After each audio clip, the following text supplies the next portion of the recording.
Hello VIFHEians. Today we will discuss a topic known as capital rationing. We will discuss three things in this topic. First of all, I will give a brief introduction to capital rationing to all of you.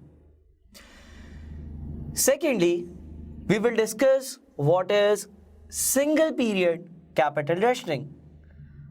And lastly, we will discuss multi-period capital rationing.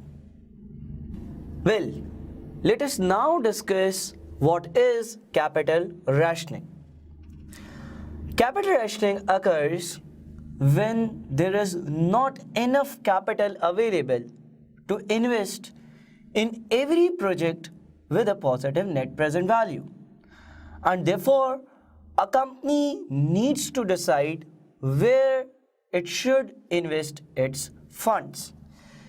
Let us take a very short example and see what does it mean.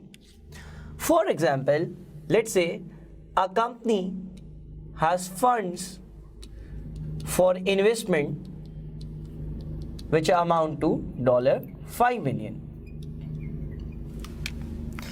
These are all the funds that the company has, and it has to decide where these funds should be used in the best interest to maximize the net present value.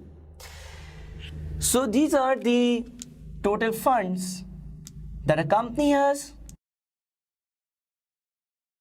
and there are a number of possible projects that it can undertake. For example, let's list down some projects.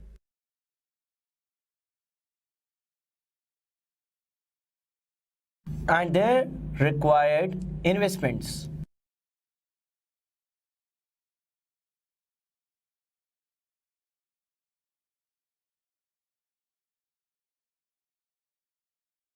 These are the possible projects that a company can undertake.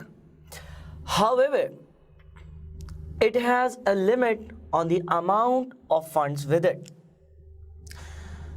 Assuming that all the projects were evaluated on the net present value basis and all of these projects had positive net present values. In the net present value approach, we discussed that a company must undertake a project which has positive net present value.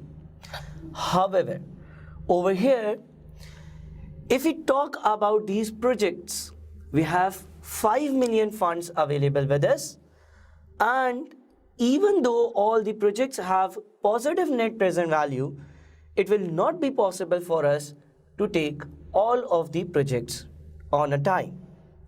This is because, for example, if we wish to take on projects A and B, these two projects require $7 million. However, we only have $5 million with us, which means that we cannot undertake projects A and B at a single time. So this is a situation where we have limited funds with us, or the investment funds are limited, and we have number of projects with positive NPV, and we have to decide which two projects shall we undertake. Since the amount of funds are in short supply, a decision has to be made about which projects to invest in with the capital that is available. Let us go into more detail about this. If we talk about capital rationing, there are two types of capital rationings. Let me list each of these for you. The first of these capital rationing types is known as soft capital rationing, and the second one is called hard capital rationing.